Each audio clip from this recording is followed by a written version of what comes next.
Hello happy gardeners, it's been a while. Welcome back to Stinky Ditch Nursery. You join me on a lovely hazy afternoon, late afternoon in mid-October, and it's absolutely beautiful. We've got a bit of sniff of autumn coming in the air. A few of the trees are starting to lose their leaves, but it's time to make some sloe gin for Christmas. Right, so what do you need for this? Well, you need some gin. This can be gathered or foraged from a local shop, and you also need sloes. And this is a sloe bush, the blackthorn. It's a member of the rose family, a sort of section of the rose family called Prunus, which includes plums and cherries. And this one is Prunus spinosa on account of its spines. But as you can see, it branches really well, and it has these spines on it. So it's excellent for hedging. It's been used in hedging in the UK for hundreds and hundreds of years. In the spring, early spring, late March, early April, they flower before the leaves come, and it almost looks like they're lovely little white flowers, and it almost looks like all the hedges are covered in snow. It is a truly beautiful plant. I can't imagine why people don't grow them in their gardens. It's also a suckering plant, which is good for hedging. This means that it will send up a small shoot from its roots. I'm just showing you the plant here. It sends up a small root from its shoots, and at the bottom of a hedge it's all dark. It can't photosynthesize, but the main plant will feed it until it grows up. So it works very well as a self-sustaining hedge. Now here are the fruits. Can we see all those little sloes there? They look like plums, and that you can really see that it's part of the plum family. But anyway, how do we identify this plant? It's in hedges everywhere, but how do we identify it? Well, the first thing we do is we look at the leaves and we see if they are coming out alternately or opposite each other. And these are coming out alternately. So we know that this is a member of the Prunus family. The leaves themselves they can get to about 5 centimetres, 2 inches long. But let me find a decent leaf. Here's some decent leaves. But the leaves themselves have, let me get a decent leaf here. There we go. But the leaves themselves, they're up to about 2 inches, 5 centimetres long, like I said. But the widest part of the leaf is generally, let me try and get this open so you can see it. Sorry to go on a bit, I'm finding it hard with the camera. They're generally widest, almost over halfway up. Let me find a leaf to demonstrate this. I'll show some more in a minute. But yeah, there we go. So you can see that the leaf has a widest bit, and it's generally just over halfway up. All right.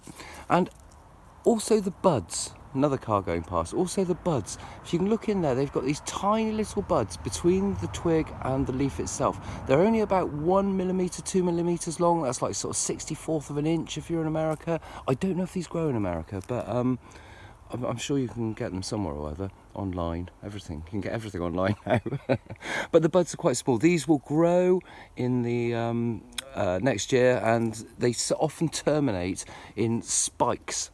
It will keep on growing, but as you can see, it's a really good branching plant. It branches a lot, and it doesn't really get any more than 4 metres tall.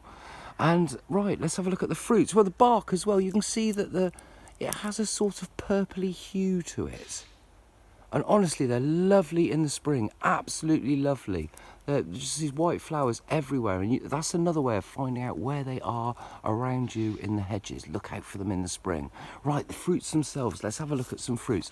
Now this bit here is a bit of a bush that I've just let go wild, so it's a bit like a hedge. Look, you can see in here we've got a bit of wild rose. There's the rose hips going. Again, part of the same family as the sloes here. And I've got some bindweed, loads of brambles, you know, for the blackberries. You don't want to be picking those now, not after the end of September. They get little hooks in the seeds, so they're not good. But the sloes themselves are here. Look at that. Now they're a sort of purpley, dark purple colour, but once they're ripe, they go quite a dark, sort of matte black, like this. You pick one off and they fall off. They absolutely, oh, and I dropped it. They fall off when they're ready. Now, a lot of people say you leave them on until the frosts have come because it will make them sweeter. This is what the medieval people used to do in England. But we're going to freeze these anyway. It's a way of making the skin split. And also, we're going to be adding so much sugar to it that...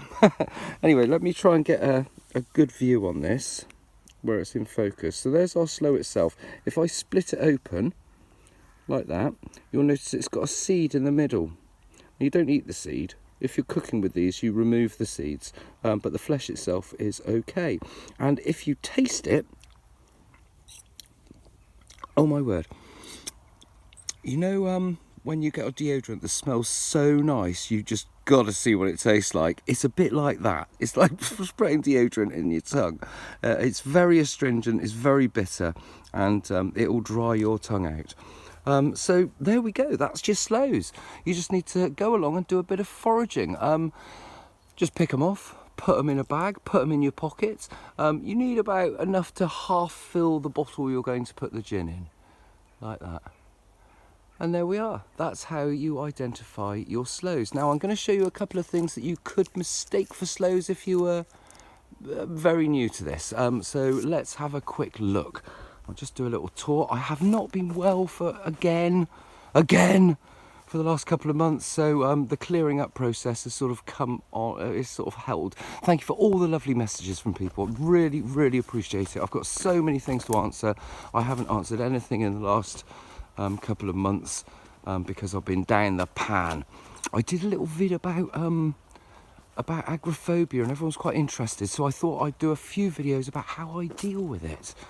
Why not, you know? Get me out of the house. I haven't been out of the house much. Anyway, here we go. Something you could get mixed up is the elderberry. Now the elderberry, as you can see, the leaves are a lot bigger.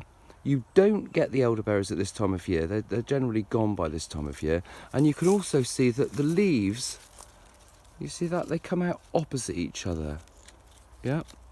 So if we're looking at this, you can see that the leaves do not come out alternately. They come out opposite each other. Even though the bark looks right colour, the leaves are much too big, and they're coming out alternately. And they're elderberries. But there's all sorts of other stuff you can do with those. Look, we've got some hawthorn here as well. Aren't they beautiful? It's another very, very common hedging plant. But these flower in May. In fact, they're called May. Another word for them is May. And so these flower after the leaf has come out. And the blackthorn, or the sloe bush, flowers before the leaf. Now I've got one outside. I'll just show you this quickly. Oh, we've got a car coming. Wait for the car to go past. Sorry about this, ladies and gents. There we go. But when I'm foraging in a hedge, I just check there's no cars. When I'm foraging in a hedge, I'm generally looking at the leaf. And once you get used to, once you start getting your eye in with this stuff, you can start identifying stuff just by the leaf. A hedge doesn't look like just a green mass to me. It really is just a bundle of plants. And here we got a blackthorn.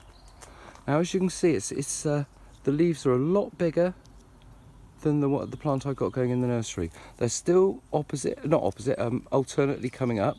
The bark's the right colour, and we've got these spines coming out. Some of these buds, when they grow, they'll turn into these spikes here, which make it. And this one isn't actually in fruit at the moment, but if I go further up, I won't now because it will take too long. But we have got some in the hedge down there that are in fruit at the moment. But you can see, you know, sometimes the leaves, they can be up to 5 centimetres long. But there we are. Anyway, this has been Robbie Phoenix down at Stinky Ditch Nursery. Once again, thanks for all the lovely comments I've had from people. I really, really appreciate it. And I'm sorry I haven't messaged anyone back. Kenneth asking about cyclamen in America. I will get back to you. I'm so sorry. It's yeah, it ain't easy being cheesy. Anyway, this is Robbie Phoenix down at Stinky Ditch Nursery, just showing you how to collect your sloes. I'll do another video about how to turn it into something delicious for Christmas. Thank you for watching.